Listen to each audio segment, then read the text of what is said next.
Se conoció días atrás una decisión presidencial que involucra trabajo y asistencia social, o la política social con el trabajo, y es ponerle fin a los potenciar trabajo, tal como se habían concebido. Ahora se abren dos planes, dos nuevos programas, con una sucesión que se da todos los meses de baja de beneficiarios y beneficiarias, y además ponerle fin a los CDR, es motosierra, guillotina, todo lo que ustedes se imaginan.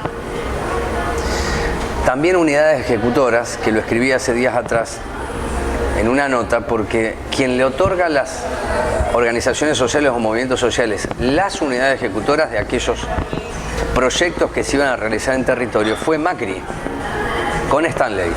Cristina no lo hizo, era un reclamo que se le hacía a Cristina Fernández de Kirchner en la presidencia, y luego en el acuerdo que tienen el Movimiento Evita, Barrios de Pies y la CCC, ahí se firma este acuerdo de entregarle las unidades ejecutoras, además de lo que era el Registro Nacional de Barrios Populares. Eso ocurrió con el macrismo.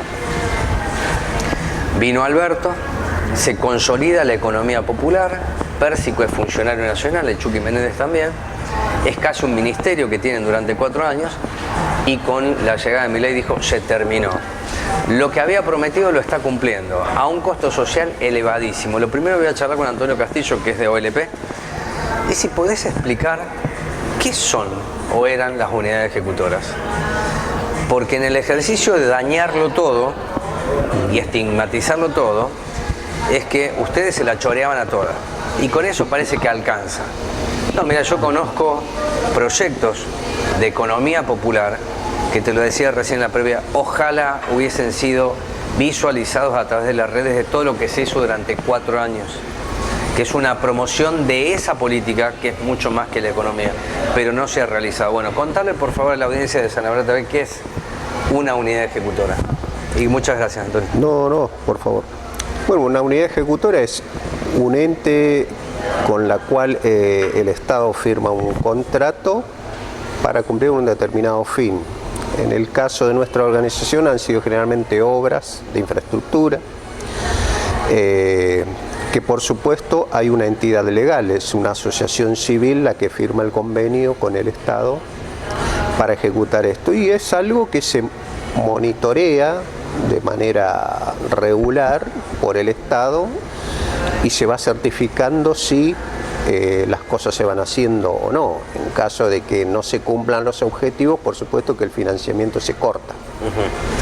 Ahí aparecía el potenciar trabajo para los trabajadores y las trabajadoras, pero después mirar el convenio de Bocra, es el faltante para llegar a un punto. Exacto. O sea, esto se trabaja esencialmente con compañeros del potenciar trabajo, sí, compañeros y compañeras, y bueno, para respetar los convenios laborales de cada gremio, en este caso, por ejemplo, de la UOCRA, los beneficiarios, aparte del potenciar trabajo, cobraban todo lo que les faltaría para equiparar el convenio de la UOCRA. Un complemento. Exacto. Entonces, y eso se hacía, se cumplía, y casi como ocurre, como debe ocurrir, Antonio, legalmente, si cuando se contrata una empresa, se le paga por certificación de obra. Ahora, lo burocrático, ¿cómo lo subsanaba? Porque algunos piensan que esto es, te lo doy, no, hay que cumplir ciertas reglas, y no todos la podían cumplir, ¿no? No todas tenían los papeles al día. Sí. No, primero que se firma con asociaciones civiles que tienen todos sus papeles en regla. Claro. O sea, hay responsabilidades legales en este sentido. Y yo creo que, a diferencia de lo que sería realización de obras común por empresas privadas del Estado, esto desburocratizaba en mucho sentido el manejo y la ejecución de la cosa, porque nuestros compañeros necesitaban trabajar, mejorar sus ingresos, entonces mientras más rápido se subsanaba el tramiterío, digamos, más beneficio era para la gente. Fíjate que lo que estamos charlando para mí es vertebral, porque al eliminarse la unidad ejecutora, se está eliminando el complemento que se obtenía por un trabajo, tomando como base el potencial para llegar a lo que está percibiendo algún compañero de la construcción a través de Boca. Exacto. Eso es importante que lo podamos explicar, Antonio, que eliminar unidades ejecutoras, con muchos bemoles que los observó el gobierno y sobre eso atacó. Seguro, sí, sí, sí. ¿Sí? Porque buscan una materia para decir, miren lo que se hacen, es decir, de lo particular a lo general, pero hay muchos compañeros y compañeras que tenían ese complemento para un salario que no sé si es digno, pero es mejor que 78.000 pesos, lo perdieron. Exacto, o sea, es una medida, como la mayoría, que genera más pobreza. Ok. Y falta de oportunidades precisamente para gente que se podía, a partir de su conocimiento, poder acceder a una mejora. Dicho así, en la ejecución hay que ver volver al trabajo, que es el programa, cómo se implementa. Porque Sí. estamos hablando de millones de personas. No es Sí, una sí. tarjeta esto, solamente. Exacto. ¿No? Pero primero, vos recién decías en la introducción que muchos de estos logros fue en la época de Macri. Y fue fue exactamente... Se le arrancó a Macri, dicen los dirigentes, ¿no? Se le arrancó a Macri sobre todo porque el gobierno de Macri no le interesaba tener una política social. No le interesaba tener una política para los sectores más humildes. Entonces se desligó diciendo, bueno, vean ustedes qué hacen con eso. Yo les doy este paquete, háganlo. Claro. Bueno, eso es gerenciamiento. En parte, dicen algunos, ¿no? Sí, fíjate, hay anécdotas en donde nosotros hemos ido a dependencia del Ministerio de Desarrollo Social a buscar algunas cosas, Sí. y donde nos decían, bueno, pasá, mira, ¿te sirve algo de acá? Llévalo. Nosotros no lo necesitamos, te decían los funcionarios. Entonces, Qué anécdotas, Castillo, ¿eh? pero lógico, pero esa es parte de la realidad. O sea, lo que estamos viviendo no tiene que ser una sorpresa demasiado Trágico, porque esto es parte de un proceso, es un proceso que viene de larga data. Pero te decía, bueno, esta es una de las políticas más hambreadoras, digamos, que tiene el gobierno actual, porque creo que comete el error básico que no simplemente recorta por recortar y no verifica a dónde está bien ejecutado ese tipo de políticas. Entonces, nosotros siempre le hemos pedido a todos los gobiernos que no tenemos ningún problema en que vengan a auditar, a ejecutar lo que estamos haciendo. Que si el gobierno no lo hacía, nosotros mismos se lo pedíamos que lo hicieran, para garantizar la ejecución, porque nosotros, como organización, tenemos una visión de futuro. No queremos quedarnos en la obrita que hicimos una vez y nada más. Nosotros aspirábamos a ser algún día ejecutores de obra pública de los estados municipales y provinciales, porque tenemos la capacidad para hacerlo. Pero aparte, sobre todo, porque esto representa un ahorro económico también para la gestión pública. Contratar una empresa privada a contratar una cooperativa para que realice un determinado trabajo le implica un ahorro de mínimo del 20% del costo de esa obra. Entonces, y esto es lo que muchos, el establishment político, digamos, es como que no quiere saber nada con esto, porque lógico, esto implicaría un mayor grado de transparencia en la ejecución de las partidas. No quizás así con las empresas privadas, en donde se pacta un precio, se redefinen los precios en el tiempo y depende de los avatares del mercado si esa obra se termina o no se termina, claro, y ese tipo de cosas. Las cooperativas integradas de las organizaciones sociales están en condiciones de garantizar cualquier obra de baja o media envergadura que necesite un municipio o la provincia. ¿En qué punto se avanzó esto que estás diciendo vos? Que hace muchos años lo escucho, casi de que nací, te digo. Hace 52 años, pero ¿cuál es el nivel de avance que tuvo esa política en los 4 años de Alberto? Porque en la introducción decía, le arrancaron a Macri, vos me estás dando algo muy valioso, que es, Macri no le interesaba administrarlo. Dijo, tomen ustedes.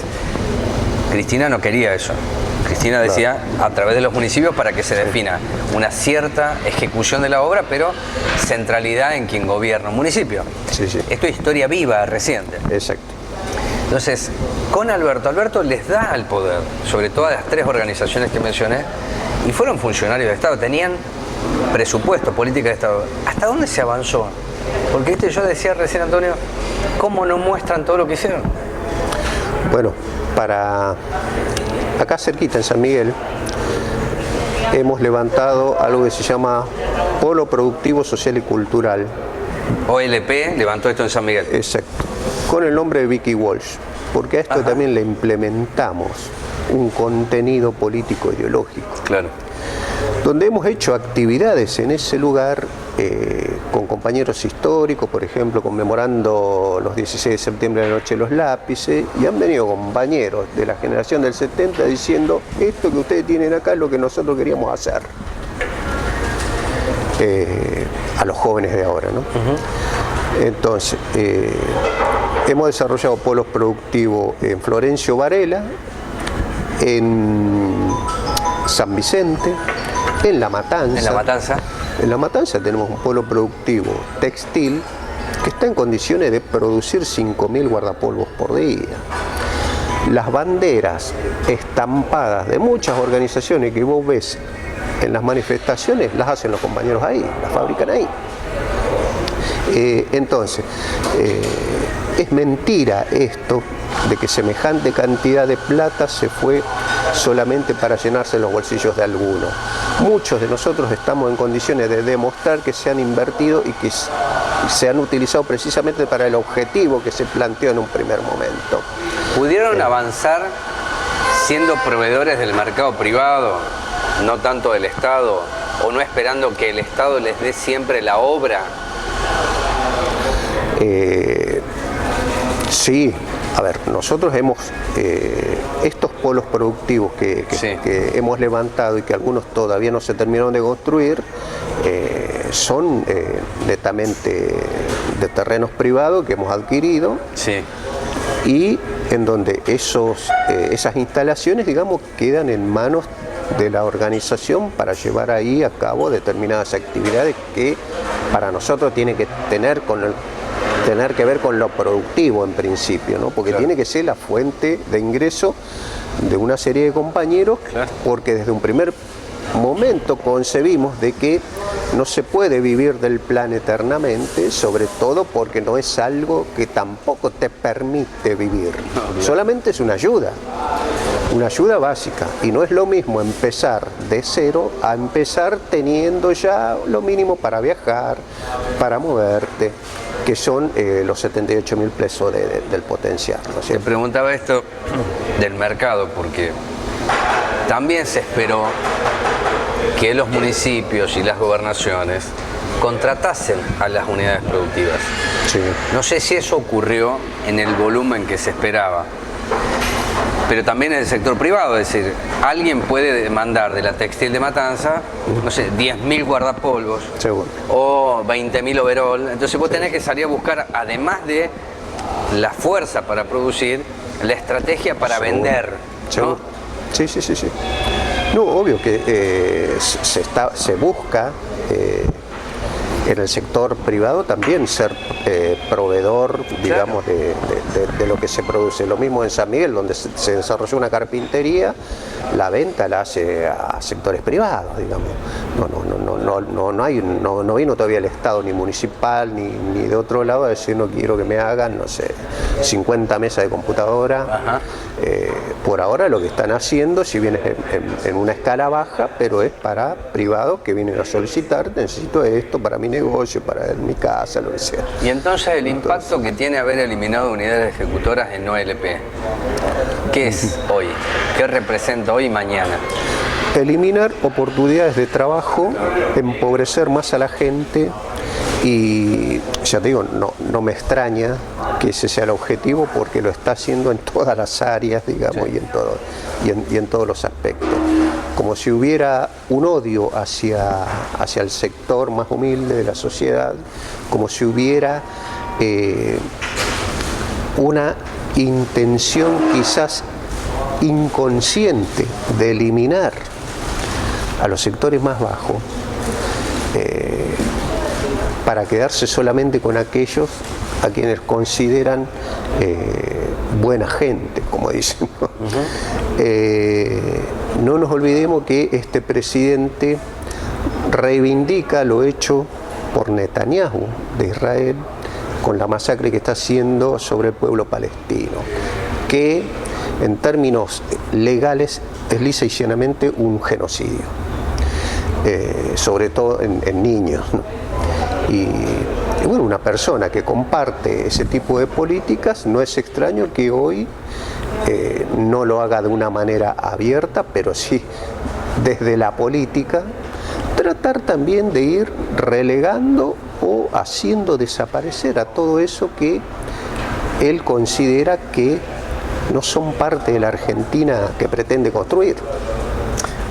Mira, me fui a un barrio y hice una nota que también hay que ser muy respetuoso y definir cómo entablar un diálogo con aquellos que son invisibilizados hoy, ayer también. Y me quedé impactado y te lo quería comentar a vos en esta charla, que una piba con 4 niños, cuando le pregunté cuál es el sueño, me decía, bueno, tal vez que mis hijos estén bien y coman. Es decir, es tan fuerte el sometimiento aplicado al pueblo argentino más vulnerable desde hace muchos años, que no se le puede cuestionar nada porque no hay perspectiva, porque no se le dio esa posibilidad que muchas veces ustedes dicen, la capacitación, te diría la escucha, el acompañamiento, el abrazo, ¿no? Y eso duele profundamente porque también es trasladable a los niños de esa mujer que sigue luchando, ¿no? Que sigue luchando. En el mientras tanto, fíjate que hay una convocatoria, como 2 temas finales para echar contigo, Antonio, la convocatoria del Pacto de Mayo. El Pacto de Mayo, se llega a mayo, si es que se firman los puntos medulares de la ley ómnibus o las bases de la libertad. Y entonces hablábamos de Chubut, que un gobernador del PRO fue quien se le levanta a Milei, y no hablamos de Jaldo, que antes que se levante Chubut acordó con Milei. Y entonces ahora los gobernadores se van a sentar a acordar. Explícame esto, vos que de política sabes. Mira, el presidente... Jaldo, Unión por la Patria, tucumano, ¿no? Sí, seguro. Sí. Pero yo creo que esto es parte de una sola cosa. El presidente le dijo a todos los legisladores en la cara, los llamó coimeros, los llamó valijeros, los llamó nido de ratas. Entonces, ningún diputado, por lo menos que yo sepa, fue a la justicia a hacerle la denuncia por calumnias e injurias para preservar su buen nombre y honor. Bien. Y que demuestre si son coimeros, corruptos, que lleve prueba, ¿no? Exacto, claro. Porque todo lo que dice o hace un presidente es una cuestión de Estado. O era. Bueno, parece que ningún legislador quiere preservar su buen nombre y honor. Entonces, y lo que sigue. El otro día, escuchando a Fernando Borroni, el periodista, dijo algo, me parece que lo más acertado posible, que dice, la oposición política de este gobierno está viendo cómo se mueven las piezas del tablero de ajedrez. Mientras que Milei lo que está tratando de hacer es cambiar el tablero. Entonces, tiene razón en esto cuando dice no la ven. Están discutiendo cuestiones de forma mientras la cuestión de fondo sigue avanzando a pasos agigantados. ¿Y sí? La visita del canciller inglés a Malvinas ha dejado como consecuencia que hoy las fuerzas de la OTAN ubicadas en el Atlántico Sur puedan expandir hoy su área de maniobras. Esto no lo contó ningún medio, y fue algo que autorizó la actual canciller. Entonces, es toda la clase política que si no, que es parte de un proceso, porque no olvidemos que Milei es parte de un proceso. Desembocamos en Milei porque hubo un proceso que favoreció esas condiciones.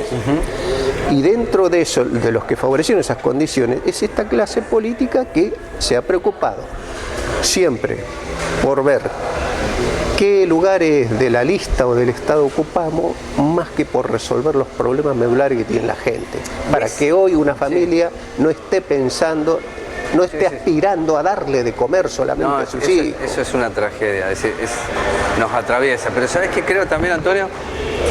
Que ya nada nos interpela. Yo tengo una frase que es, como todo vale, nada importa. Entonces, quien es presidente puede incumplir todas las funciones, pero como todo vale, y parece que el uso de la legitimidad tiene que ver con lo que se hizo mal antes, que viene de lejos, porque el que estuvo antes también decía que el que estaba antes hizo todo, y fíjate cómo se encadena. Es el deterioro, te digo en una simplificación absurda, pero va por ese lado. No se puede incumplir con lo que es la función y además el cargo o la representación. O tal vez, más grave, es que el cargo, la representación y el poder le permite hacer lo que está haciendo, que es, no me importa nada, todo vale.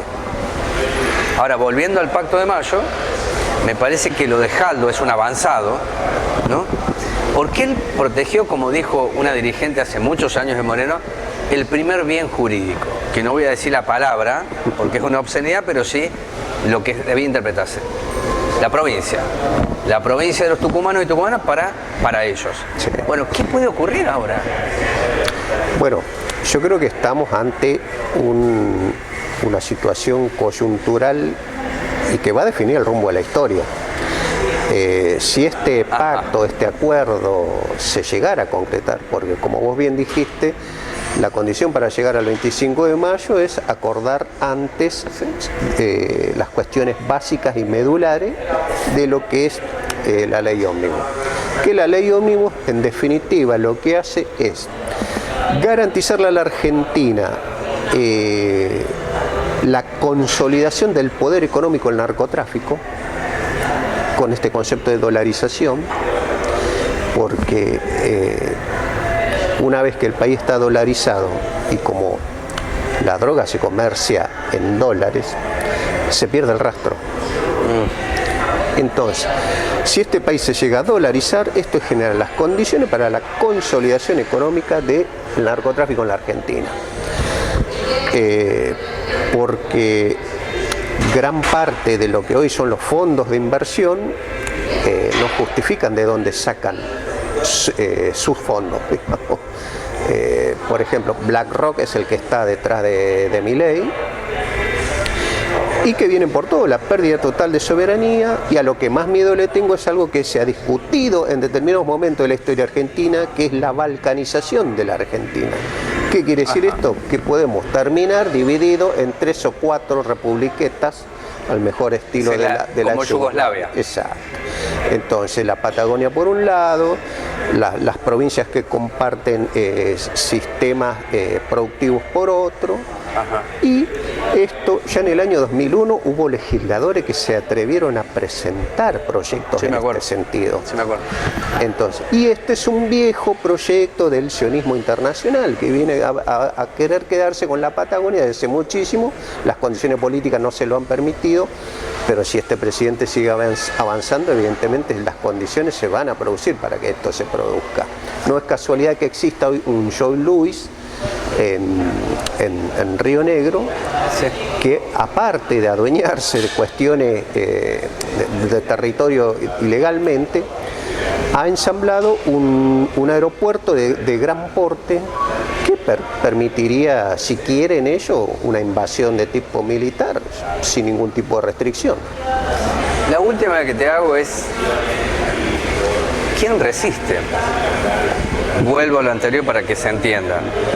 El gobernador de Tucumán no esperó ninguna discusión, acordó, sacó a sus diputados y fíjate que la ley ómnibus se aprobó en general, con el acompañamiento.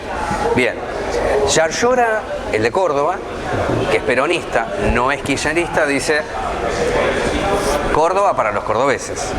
El chubutense Torres dice, no toquen lo de Chubut. Es decir, hay algo ahí muy interesante de comprender para no seguir vendiendo espejos de colores, porque hace muchos años la Argentina no es federal. Sí, que hoy me hablen algunos, que yo los puedo escuchar y no los voy a cuestionar abruptamente, pero yo no compro esa mentira porque la Argentina hace mucho tiempo no es federal. Sí. Vos tenés en tus oídos, en tu memoria, que dice acá en Recoleta o en La Plata, vamos a decirlo así, se resuelve el destino del país. Sí. Eso viene ocurriendo hace muchísimos años, diría de la vuelta de la democracia para acá. Sí. Entonces, cuidado con esto de que el federalismo no existe.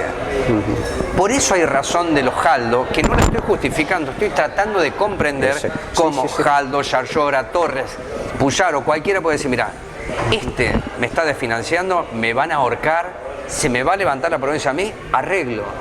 Eso estoy tratando de charlar con vos. No quiero que ocurra, pero digo, las bases están dadas para que suceda. ¿Se entiende, no? Sí, sí. Por eso digo que es una coyuntura histórica, porque o se define la cosa para hacia el lado de los intereses nacionales o se decide la cosa hacia el lado de los intereses antinacionales. Ajá. Yo creo que también pone en la mesa esta discusión de por qué no pensar un nuevo pacto federal con las provincias, pero para preservar la integración nacional como país. Algunos piensan en un pacto federal, pero para la desintegración del nacionalismo y entregar todos los recursos naturales y conocimientos a sectores que nada van a hacer para que la Argentina salga adelante. Claro, que me queda la última, es Kicillof, que es el gobernador de la provincia más importante de este país.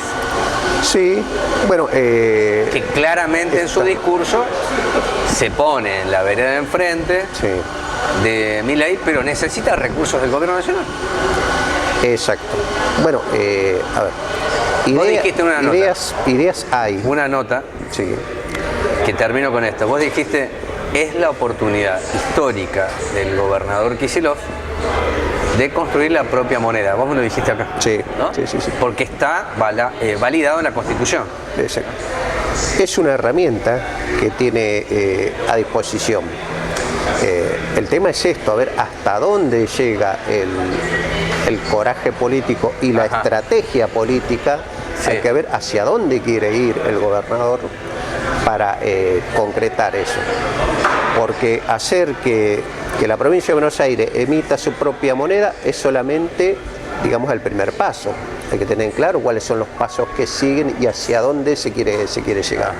Hoy Kicillof sin duda se perfila como el gobernador o el que tiene más peso institucional en la vereda enfrente de este actual gobierno.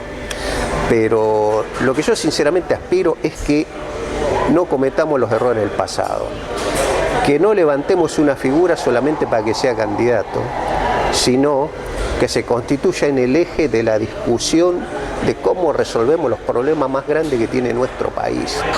Y después llevémoslo como candidato. Porque acá estamos poniendo el carro delante del caballo hace muchos años. Estamos discutiendo candidaturas, cómo armamos las listas, y no estamos discutiendo cómo vamos a gobernar. Y la consecuencia de esto es que surge un Milei, que el día de mañana podrá ser otro con otro nombre, pero que sin duda va a tener los mismos conceptos que tiene este.